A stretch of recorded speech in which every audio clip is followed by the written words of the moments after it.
నమస్తే, welcome to city cable news. ముందుగా headlines చూద్దాం.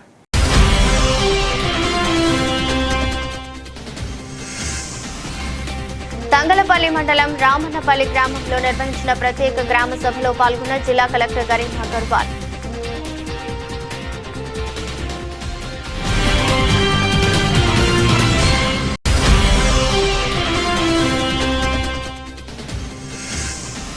మహిళలు విద్యార్థులపై వేధింపులు జరిగితే వెంటనే షీటీంను సంప్రదించాలని సూచించిన జిల్లా ఎస్పీ మహేష్ బి గీతే.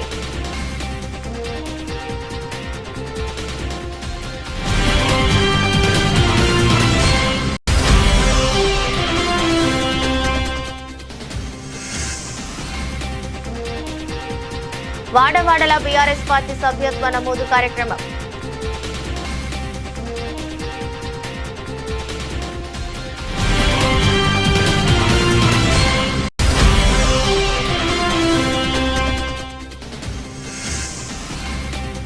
శ్రీ సీతారామచంద్ర ఆలయ కానుకల వివరాలన్నీ బహిరంగంగా వెల్లడించాలని మీడియా ముందుకు వచ్చిన గ్రామస్తుడు తోట ధర్మేంద్ర.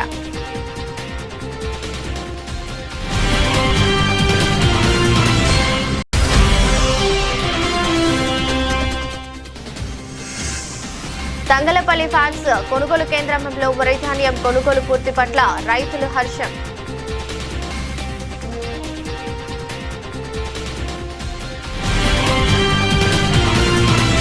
ప్రతి ఇంటిలో చెత్తను 4 రకాలుగా వేరు చేయాలని, పారిశుద్ధ్య వాహనాలకు ఇవ్వాలని జిల్లా కలెక్టర్ గరీం అగర్వాల్ పిలుపునిచ్చారు. ప్రజాపాలన ప్రగతి ప్రణాళిక 99 రోజుల కార్యాచరణలో భాగంగా తంగలపల్లి మండలం రామన్నపల్లి గ్రామంలోని ప్రగతి ప్రాంగణంలో శనివారం నిర్వహించిన ప్రత్యేక గ్రామ సభకు జిల్లా కలెక్టర్ గరీం అగర్వాల్ ముఖ్య అతిథిగా పాల్గొన్నారు. ఈ సందర్భంగా వర్షాకాల సన్నద్ధత, పంటల మార్పిడి, వ్యవసాయ బడిబాట, ఘన వ్యర్థాల నిర్వహణ, ఓటరు జాబితా ప్రత్యేక సమగ్ర సవరణ, పారిశుద్ధ్యం, వన మహోత్సవం, జల సంరక్షణ, మహిళల రక్షణ, షీటింగ్, భరోసా కేంద్రం తదితర అంశాలపై గ్రామ ప్రజలతో సుదీర్ఘంగా చర్చించి అవగాహన కల్పించారు. గ్రామ పంచాయతీ ఆధ్వర్యంలో ప్రతి ఇంటికి 4 చెత్త బుట్టలు పంపిణీ చేయాలని, బట్ట సంచులు ఇవ్వాలని, గ్రామంలో స్టీల్ బ్యాంక్ ఏర్పాటు చేయాలని, స్టీల్ ప్లేట్స్, గ్లాసులు, జగ్గులు ఇవ్వాలని, ప్రతి వేడుకలకు ఇవ్వాలని ప్రతిపాదనలు చేశారు. ప్రజాపాలన ప్రగతి ప్రణాళిక కింద 10 థీమ్లతో 10 శాఖల ఆధ్వర్యంలో వివిధ కార్యక్రమాలను విజయవంతంగా అమలు చేస్తున్నామని కలెక్టర్ వెల్లడించారు. వివిధ ప్రభుత్వ శాఖల అధికారులు ప్రభుత్వ పథకాలు, సంక్షేమ అభివృద్ధి పనులు ప్రజల్లోకి తీసుకువెళ్లడం, సంపూర్ణ అవగాహన కల్పించాలనే ఉద్దేశంతో ప్రజాపాలన ప్రగతి ప్రణాళిక అమలు చేస్తున్నారని పేర్కొన్నారు. వర్షాకాలానికి ముందే గ్రామాల్లోని డ్రైనేజీలు శుభ్రం చేయించాలని తెలిపారు. డ్రైనేజీలో ప్లాస్టిక్, బహిరంగ ప్రదేశాల్లో చెత్తను వేయవద్దని కోరారు. ఘన వ్యర్థాల నిర్వహణ 2026పై ప్రజలు ఖచ్చితంగా అవగాహన కలిగి ఉండాలని, చెత్తను 4 రకాలుగా వేరు చేయాలని సూచించారు. తడి, పొడి, శానిటరీ ప్రత్యేక చెత్తగా వేరు చేసి గ్రామ పంచాయతీ వాహనానికి అందించాలని సూచించారు. సింగిల్ యూజ్ ప్లాస్టిక్ నిర్వహణపై అవగాహన పొందాలని, నిబంధనలు ఉల్లంఘించే వారిపై చట్ట ప్రకారం చర్యలు తీసుకుంటామని స్పష్టం చేశారు. ప్రతి గ్రామంలో గ్రామస్తులను సెగ్రిగేషన్ షెడ్లకు తీసుకువెళ్లాలని సూచించారు. నీటి ట్యాంకులను నెలకు 3 సార్లు బ్లీచింగ్ తో సిబ్బంది శుభ్రం చేయాలని ఆదేశించారు. ఎల్ నీనో ప్రభావం దృష్ట్యా పంటలు సాగు చేసే ముందు వ్యవసాయ అధికారులను సంప్రదించి ప్రణాళిక ప్రకారం ముందుకు వెళ్తే ఇబ్బందులుండవని వివరించారు. ఆయిల్ ఫామ్, సన్నవడ్లు, కూరగాయలు, పప్పు ధాన్యాలు తదితర లభ్యమైన పంటలకు సాగు చేయడానికి రైతులు ముందుకు రావాలని సూచించారు. ఆయిల్ ఫామ్ కు సంబంధించి సిద్దిపేట జిల్లా నర్మెటలో పరిశ్రమ ఉందని, పండించిన దిగుబడిని పరిశ్రమకు తీసుకువెళ్లడానికి దూర భారం కూడా లేదని గుర్తు చేశారు. పంట మార్పిడి చేయకపోతే నేల సారం తగ్గుతుందనే విషయాన్ని రైతులు గమనించాలని పేర్కొన్నారు. ఓటరు జాబితా ప్రత్యేక సమగ్ర సవరణలో భాగంగా ఇంటింటికి వచ్చి వివరాలు సేకరించే బిఎల్ఓలకు ప్రజలు సహకరించాలని సూచించారు. కేంద్ర ఎన్నికల సంఘం మార్గదర్శకాల మేరకు ఈ నెల 25వ తేదీ నుంచి కార్యక్రమం నిర్వహించినట్లు తెలిపారు. అర్హులైన ప్రతి ఒక్కరికి ఓటు హక్కు కల్పించడం ఈ కార్యక్రమం యొక్క ప్రధాన ఉద్దేశమన్నారు. గుర్తింపు కార్డులు చూపించి మ్యాపింగ్ ప్రక్రియకు సహకరించాలని కోరారు. బడిబాట కార్యక్రమం ద్వారా ప్రభుత్వ విద్యా సంస్థల్లో విద్యార్థుల నమోదు శాతం పెంచాలన్నారు. తల్లిదండ్రులు తమ పిల్లలను ప్రభుత్వ పాఠశాలలు, కళాశాలలకు పంపించాలని కోరారు. ప్రభుత్వ పాఠశాలలు, కళాశాలల్లో ప్రభుత్వం అనేక మౌలిక సదుపాయాలు కల్పిస్తుందని జిల్లా కలెక్టర్ తెలిపారు. జలవనరుల సంరక్షించాలని, ఇంకుడు గుంతలు శుభ్రం చేసి సిద్ధంగా ఉంచాలని, చెరువులు గ్రామంలోని ఇంకుడు గుంతలు, పాండులు సిద్ధంగా ఉంచాలని పిలుపునిచ్చారు. దీంతో భూగర్భ జలాలు వృద్ధి చెందుతాయని తెలిపారు. నెల 1వ తేదీన జిల్లా వ్యాప్తంగా 2720 ఇందిరమ్మ ఇండ్లకు గృహ ప్రవేశాలు చేశామని తెలిపారు. ఇందిరమ్మ ఇండ్లు పూర్తి చేయడంలో రాష్ట్రంలో జిల్లా 2వ స్థానంలో ఉందని వెల్లడించారు. కార్యక్రమంలో డిఆర్డీఓ లక్ష్మీనారాయణ, జిల్లా విద్యాధికారి జగన్మోహన్ రెడ్డి, జిల్లా పంచాయతీ అధికారి షరీఫుద్దీన్, జిల్లా రవాణా శాఖ అధికారి శ్రీనివాస్, జిల్లా వ్యవసాయ శాఖ అధికారి అఫ్జల్ బేగం, ఉద్యానవన శాఖ అధికారి శరత్, డిప్యూటీ తహసీల్దార్ మురళీకృష్ణ, సర్పంచ్ జ్యోతి, మిషన్ భగీరథ, పోలీసు అధికారులు పాల్గొన్నారు. మహిళలు, బాలికలు, విద్యార్థినులు ఎలాంటి వేధింపులు ఎదురైనప్పుడు మౌనంగా భరించకుండా నిర్భయంగా ఫిర్యాదు చేస్తే ఆకతాయిలపై కఠిన చర్యలు తీసుకుంటామని జిల్లా ఎస్పీ మహేష్ బి గీతే తెలిపారు. గడిచిన 5 నెలల్లో షీ టీంకు వచ్చిన ఫిర్యాదులలో 14 ఎఫ్ఐఆర్లు, 16 పెట్టి కేసులు నమోదు చేసి మహిళలను, విద్యార్థినులను వేధిస్తున్న వారిని గుర్తించి వారి యొక్క తల్లిదండ్రుల సమక్షంలో కౌన్సిలింగ్ నిర్వహించడం జరిగిందన్నారు. జిల్లాలో మహిళల, విద్యార్థినుల రక్షణకై పోలీస్ శాఖ ప్రత్యేక చర్యలు తీసుకోవడం జరుగుతోందని, మహిళలు, విద్యార్థినులు, బాలికలు వేధింపులకు గురైనప్పుడు వెంటనే ఒక ఫోన్ కాల్ చేస్తే మీకు రక్షణ కవచంలా జిల్లా షీ టీం ఎల్లప్పుడూ సిద్ధంగా ఉంటుందని ఎస్పీ తెలిపారు. మహిళలు, విద్యార్థినులు అపరిచిత వ్యక్తులతో అప్రమత్తంగా ఉండాలని, వ్యక్తిగత సమాచారాన్ని వారితో పంచుకోవద్దని, సామాజిక మాధ్యమాల్లో పరిచయం అయ్యే వ్యక్తులతో మరింత అప్రమత్తంగా ఉండాలని తెలిపారు. జిల్లాలో షీ టీం బృందం విద్యా సంస్థల్లో మహిళలు పనిచేసే ప్రదేశాలు, రద్దీగాల ప్రాంతాల్లో విద్యార్థులకు, మహిళలకు ragging, eve teasing, POCSO, social media మోసాలు, మహిళల చట్టాలపై విస్తృతంగా అవగాహన కార్యక్రమాలు నిర్వహించారు. జిల్లాలో గుర్తించిన హాట్స్పాట్స్ వద్ద షీ టీం బృందం నిత్యం మఫ్టీ డ్రెస్లలో నిఘా ఉంచి మహిళలను, విద్యార్థినులను వేధించే ఆకతాయిలను అదుపులోకి తీసుకుని వారి తల్లిదండ్రుల సమక్షంలో కౌన్సిలింగ్ నిర్వహిస్తున్నారు. విద్యా సంస్థలలో రోడ్డుపై వెళ్లేటప్పుడు, పనిచేసే ప్రదేశాల్లో అవహేళనగా మాట్లాడిన, ఉద్దేశపూర్వకంగా వెంబడించిన వెంటనే జిల్లా షీ టీం నంబర్ 8712656425 ఫిర్యాదు చేసినచో వారి మీద చట్టపరమైన చర్యలు తీసుకోవడం జరుగుతోందని ఎస్పీ తెలిపారు. భారత రాష్ట్ర సమితి పార్టీ ఆధ్వర్యంలో బీఆర్ఎస్ పార్టీ సభ్యత్వ నమోదు ప్రక్రియ, సర్ ఓటర్ నమోదు ప్రక్రియ పైన స్థానిక 6వ, 11వ, 12వ వార్డులో నిర్వహించిన కార్యక్రమంలో ముఖ్య అతిథులుగా సిరిసిల్ల నియోజకవర్గ బీఆర్ఎస్ పార్టీ సభ్యత్వ నమోదు ఇన్ఛార్జ్ తుల ఉమా, బీఆర్ఎస్ పార్టీ సిరిసిల్ల శాఖ అధ్యక్షులు సింధం చక్రపాణి, మున్సిపల్ చైర్పర్సన్ సింధం కళలు హాజరయ్యారు. బీఆర్ఎస్ పార్టీ సభ్యత్వ నమోదు ప్రక్రియ, సర్ ఓటర్ నమోదు ప్రక్రియ గురించి వివరించి వారి సందేహాలను నివృత్తి చేస్తూ అమూల్యమైన సందేశాన్ని అందించారు. కార్యక్రమంలో బీఆర్ఎస్ పార్టీ పట్న కార్యదర్శి మ్యాన రవి, 12వ వార్డు కౌన్సిలర్ సభ్యులు ముగిలి నాగరాజు, 11వ వార్డు కౌన్సిలర్ అభ్యర్థి ఒగ్గు ఉమరాజేశం, బీఆర్ఎస్ పార్టీ వార్డు అధ్యక్షులకు బూత్ కమిటీ సభ్యులు పాల్గొన్నారు.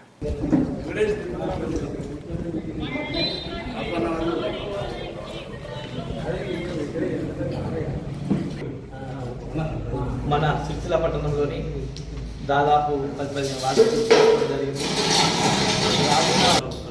గౌరవ మాజీ మంత్రి వర్యులు వర్కింగ్ ప్రెసిడెంట్ కేటీఆర్ గారితో బూత్ కమిటీ సభ్యులతో మీటింగ్ ఉన్న సందర్భంగా అవగాహన, ఆ నంబర్షిప్ వాళ్ళు ఏ విధానంగా ఉండాలి, ఎట్లా అటువంటి వాళ్ళని మనం పెట్టుకోవాలి, రానున్న పార్టీకి వాళ్ళు చురుకుగా పాల్గొన్న వాళ్ళని బెటర్ కమిటీ నంబర్షిప్ కమిటీ సభ్యులను రేపు రానున్న రోజులలో మన పార్టీ చురుకైన వాళ్ళని పెడితేనే రానున్న రోజుల్లో మన పార్టీ ఎదుగుతుందని ఒక ఆకాంక్షతోటి, ఎందుకంటే రేవంత్ రెడ్డి చేసిన హామీలు అవన్నీ అబద్ధాల హామీలని అర్థమైపోయిన జనానికి, దాన్ని మనం పార్టీ కుటుంబ సభ్యులకు తెచ్చుకుంటే అసెంబ్లీ ఎలక్షన్, రానున్న అసెంబ్లీ ఎలక్షన్లో కానీ ఏ ఎలక్షన్ కానీ బీఆర్ఎస్ పార్టీ కేసీఆర్ తోటే సాధ్యమవుతుందని చెప్పాలంటే అటువంటి చురుకైన వాళ్ళను మన బూత్ కమిటీలో పెట్టుకొని రానున్న రోజుల్లో ఖచ్చితంగా ఆ సభ్యులతోటి మనం అందరం ఐక్యంగా ఉండి మన నంబర్షిప్లు పెద్ద ఎత్తున చేసుకొని ఒక ఆలోచన కొరకే ఈ ముందస్తు ఈ మీటింగ్లు ఏర్పాటు చేసుకోవడం జరిగింది.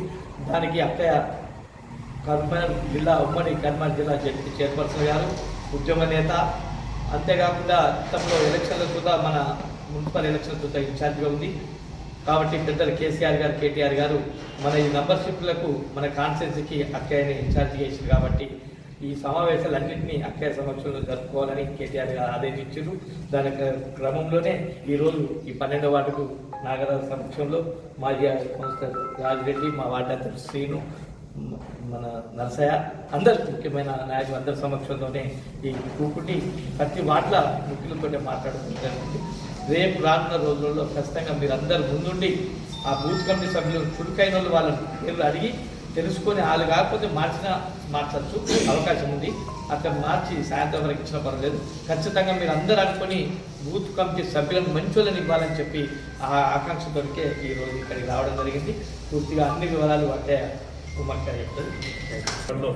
బాగా నమోదు చేయాలని చెప్పి నేను కోరుకుంటున్నాను. మన కుటుంబ సభ్యులందరూ సహకరించాలని చెప్పి ప్రతి మెంబర్షిప్ కంపల్సరీ చేయాలని చెప్పి కోరుకుంటున్నాను. సరే, సహాయ సహకారాలతో మీరందరూ కష్టపడి గెలుస్తారో లేదో అనుకున్న స్థాయి నుంచి గెలుపుకు తీసుకొచ్చి మంచి విజయం సాధించి పెట్టినటువంటి టీం అందరికీ కూడా నేను శుభాకాంక్షలు తెలియజేస్తున్నాను. అదేవిధంగా సోదరుమణి అన్న చక్రపాణి అన్న రవి అందరూ కూడా మంచి టీం వర్క్. కేటీఆర్ గారితో వార్డు బూత్ కమిటీ అధ్యక్షులతో మీటింగ్ ఉంటుంది. ఆ మీటింగ్ రోజు బూత్ కమిటీ అధ్యక్షులు ఏం చేయాలి, ఏంటి విధి విధానాలు అక్కడ చెప్పడం జరుగుతుంది. అంతకన్నా ముందు మన సిరిసిల్లకు అక్క తులవమ్మక్క ఉమ్మడి కర్నూలు జిల్లా డిప్యూటీ చైర్మన్గా పనిచేసి ఫస్ట్ ఉద్యోగ కాలంలో మనతోటి వెన్నంటూ ఉండి పెద్దలు కేసీఆర్ గారు మళ్ళీ మనకు మెంబర్షిప్లో భాగంగా ఈ సిరిసిల్ల కాన్ఫరెన్స్కి ఇన్ఛార్జిగా వేయడం జరిగింది పెద్దలు కేసీఆర్ గారు, కేటీఆర్ గారు. దానికి మన సిరిసిల్ల పట్టణ పార్టీ పక్షాన, బీఆర్ఎస్ పార్టీ పక్షాన అక్కకు మన అందరి తరఫున ధన్యవాదాలు తెలుపుకుంటూ ఈ కార్యక్రమంలో పాల్పంచుకుంటున్న కౌన్సిలర్ రేణుకా శ్రీనివాస్ గారు, స్వాతి గారు, మన పార్టీ ప్రధాన కార్యదర్శి మేనేజర్ గారు, మరి వార్డు అధ్యక్షులు, మన ప్రతిపక్షములో ఉండి చూద్దా ఇంత సహకారంతో మేమందరూ సిరిసిల్ల పట్టణ యూత్ తోటే మనం జెండా ఎగరేసుకోవడం జరిగింది. అందులో భాగంగానే పని నెరవేర్చక ఆ రేవంత్ రెడ్డి మీద అసమ్మతితో ఇక మళ్ళీ కేసీఆరే రావాలి, మళ్ళీ కేటీఆర్ఏ రావాలని చెప్పి ప్రజల ఆకాంక్షతోటి ఇలా ఉన్నారు జనమందరూ.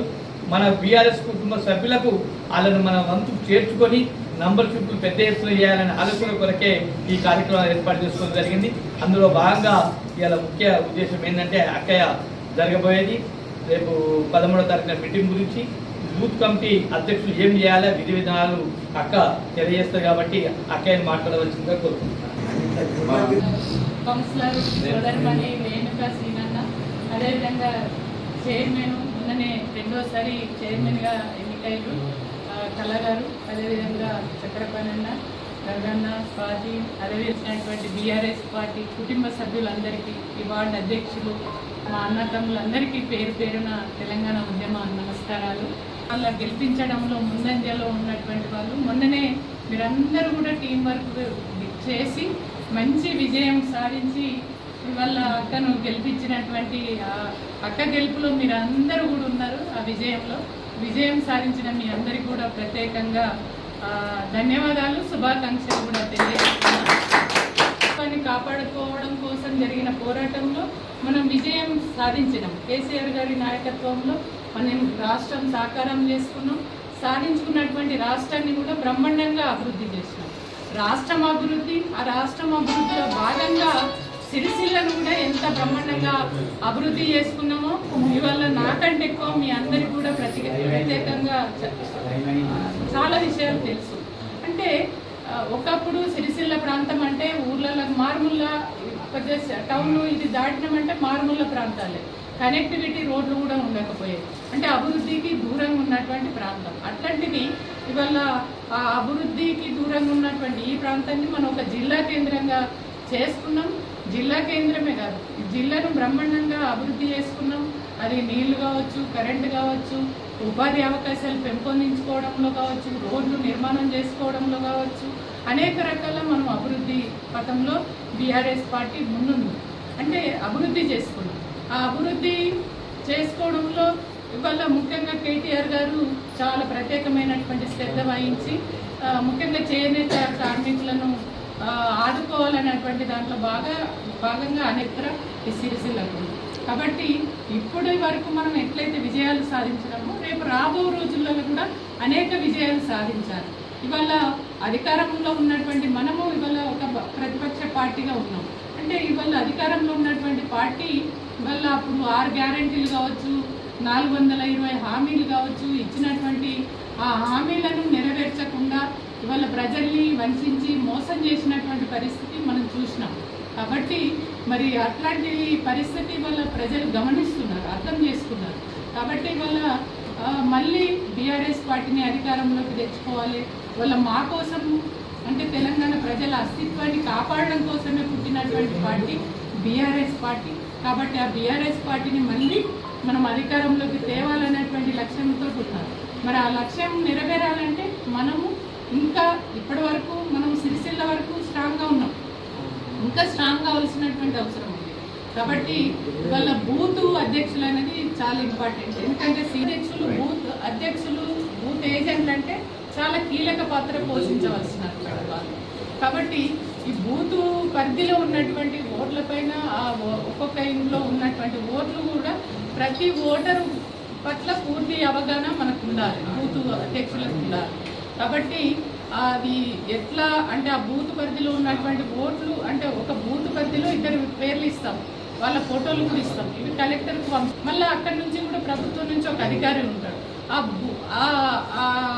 ఆ ఓటర్ లిస్టును అన్ని ఆ ఓటర్ లిస్టు ఫైనల్ చేసేటప్పుడు అధికారి ఆ ఓటర్ లిస్టును తీసుకొని వచ్చినప్పుడు ఇది తీసుకొచ్చి మనం ముందట పెడితే అవి మనం కరెక్ట్గా గుర్తుపెట్టేటట్టు ఉండాలి.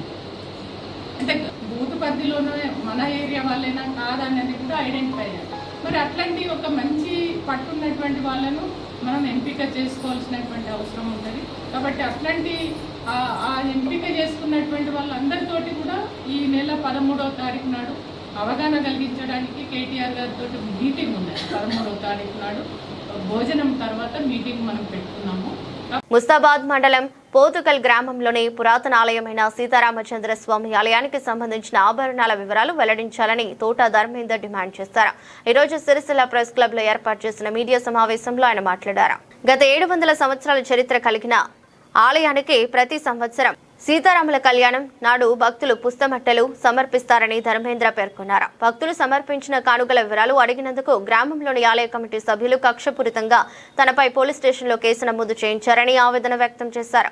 ఆలయ సంపద కాపాడాల్సిన బాధ్యత ప్రతి గ్రామస్తునిపై ఉందని వెల్లడించారు. జై సీతారాం. నేను ముస్తాబాద్ మండల్ పోతుగల్ గ్రామానికి చెందిన తోటా ధర్మేందర్ను.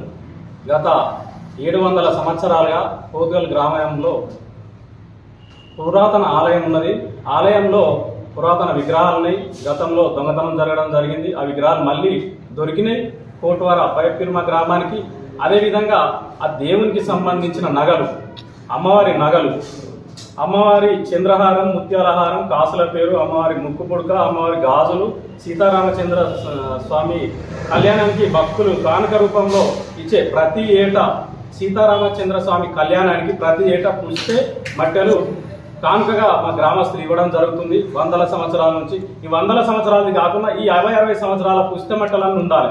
ఈ కాసుల పేరు మరియు ముక్కు పుడుగా ఇవన్నీ కూడా ఒక 20-25 సంవత్సరాలు మా పోతుగల్ గ్రామానికి చెందిన తన్నీరు మురళీధర్ రావు గారు మరియు వాళ్ళ తమ్ముడు తన్నీరు గౌతమ్ రావు గారి ఆధ్వర్యంలో ఉంటుండని మా గ్రామ పెద్దలు అదేవిధంగా గుడికి వచ్చే భక్తులు నాకు తెలియజేయడం జరిగింది. ఇదే క్రమంలో మా గ్రామంలో 2-3 నెలలకోసారి ఆలయానికి సంబంధించిన మీటింగ్ జరుగుతుంది. మీటింగ్ జరుగుతున్న సందర్భంలో 4 సంవత్సరాల క్రితం పునర్ప్రతిష్ఠ చేయడం జరిగింది. ఆ సందర్భంగా మన రాష్ట్ర మాజీ ముఖ్యమంత్రి కేసీఆర్ గారు ఎండోమెంట్ నుంచి మా గ్రామానికి 50 లక్షల రూపాయల నగదు కూడా అందజేయడం జరిగింది. గ్రామానికి చెందిన కొంతమంది పెద్దలు వారికి ఉన్న పరిచయాలతోని సుమారు 3-4 కోట్ల రూపాయల చందాలు తీసుకురావడం జరిగింది. ఈరోజు ఆ చందా డబ్బులు కూడా గ్రామ ప్రజలకు మరియు చందాదారులకు మీరు ఏ విధంగా ఖర్చు పెట్టిరో గ్రామ ప్రజలకు తెలియజేయాలని చెప్పి నేను మీకు విజ్ఞప్తి చేస్తా ఉన్నాను. అదేవిధంగా ఆలయానికి చెందిన సుమారు 24 ఎకరాల భూమి మరి ఎవరు దున్నుకుంటురు, దాని నుండి వచ్చే కవులు ఎవరికి ఏ విధంగా ఖర్చు పెడుతురు గ్రామ ప్రజలకు గ్రామ సభ సాక్షిగా మీరు ఆలయ సాక్షిగా తెలియజేయాలని చెప్పి నేను మీకు విజ్ఞప్తి చేస్తా ఉన్నాను. గ్రామంలో సుమారు 6,600 మంది జనాభా ఉంటుంది. 30-36 కులాలున్నాయి పోతుగల్ గ్రామంలో. ప్రతి కులం నుండి కూడా పునర్ప్రతిష్ఠ సందర్భంగా ప్రతి కులం నుంచి ఆ కులానికి తోచినంత మా ఆలయానికి నిధులు ఇవ్వడం జరిగింది. ఈరోజు గ్రామస్తులందరికీ కూడా మీరు జవాబుదారితనంగా ఉండాలి. నేను నిన్నటి రోజున 15 రోజుల క్రితం మీటింగ్ ఆలయ ప్రాంగణంలో జరిగిన సందర్భంలో ఆలయానికి సంబంధించిన చైర్మన్ గారు అదేవిధంగా కమిటీ సభ్యులకు విన్నవించడం జరిగింది.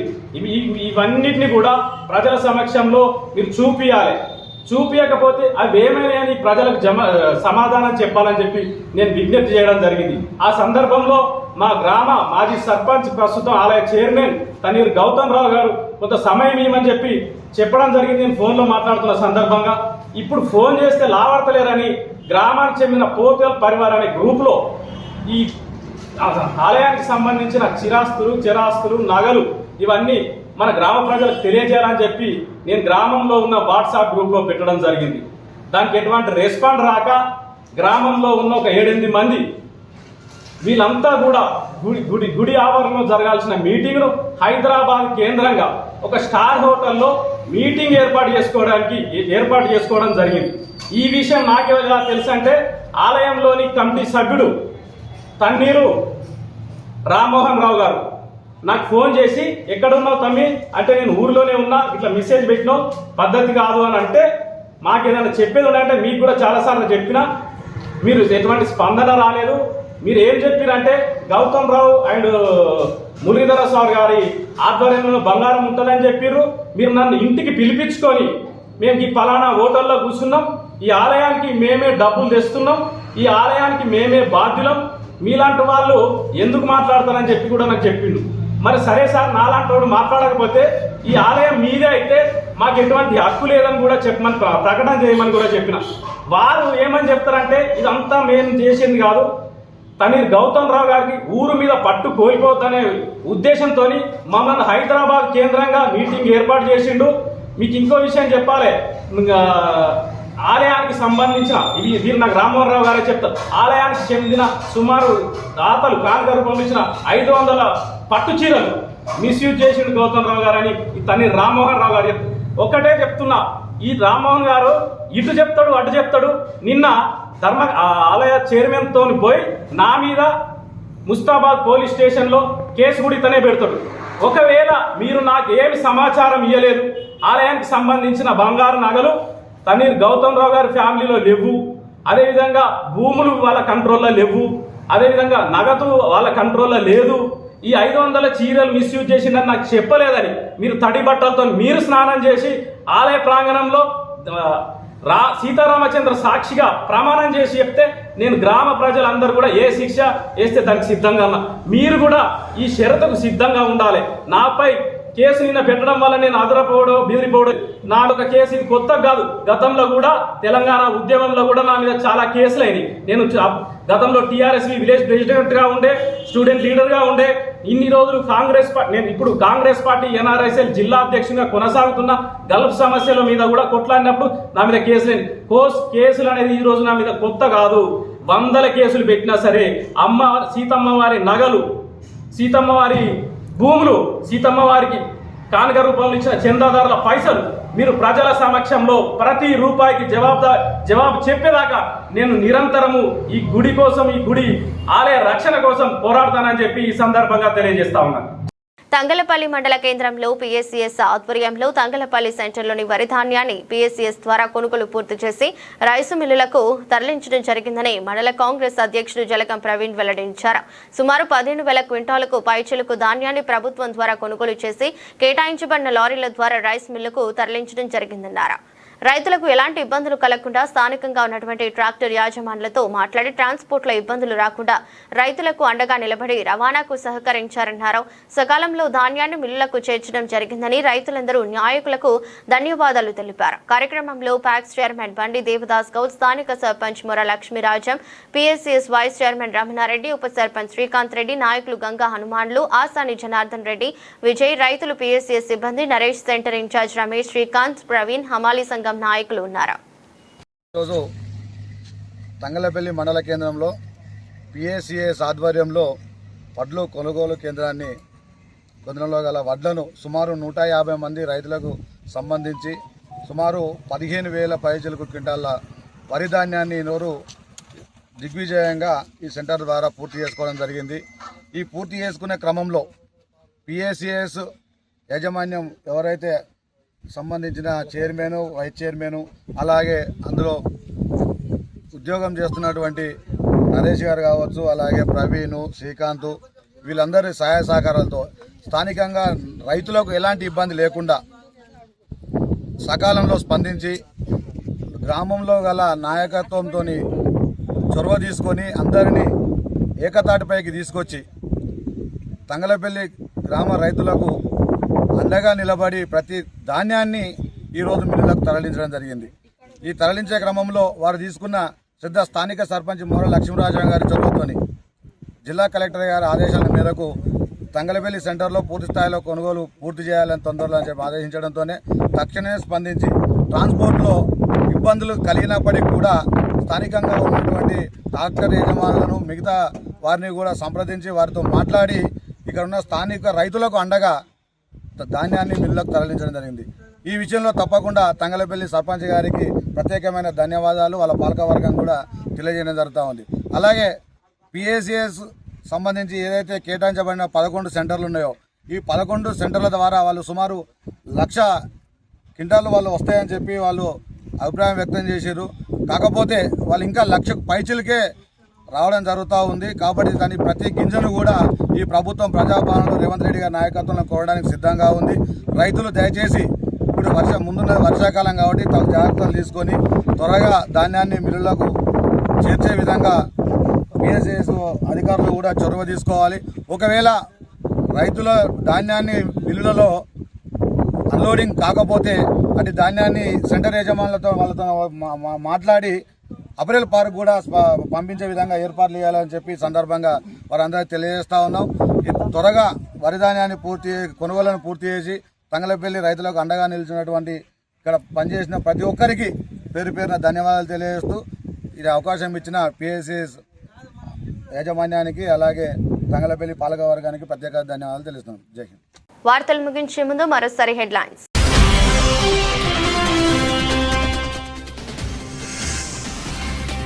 తంగలపల్లి మండలం రామన్నపల్లి గ్రామంలో నిర్వహించిన ప్రత్యేక గ్రామ సభలో పాల్గొన్న జిల్లా collector Garima Agarwal.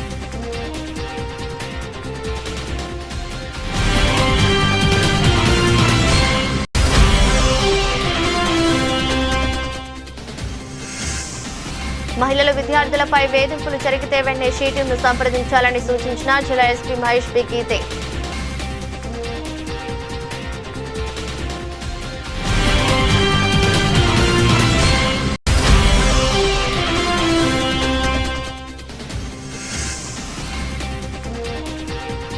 వాడవాడల BRS party సభ్యత్వ నమోదు కార్యక్రమం.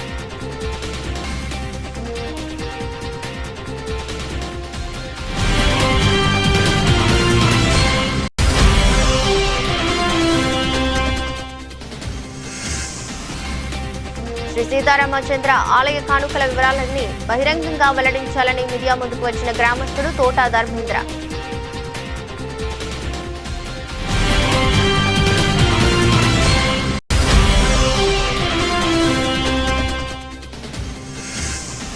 తంగలపల్లి ఫ్యాక్స్ కొనుగోలు కేంద్రంలో వరి ధాన్యం కొనుగోలు పూర్తి పట్ల రైతులు హర్షం.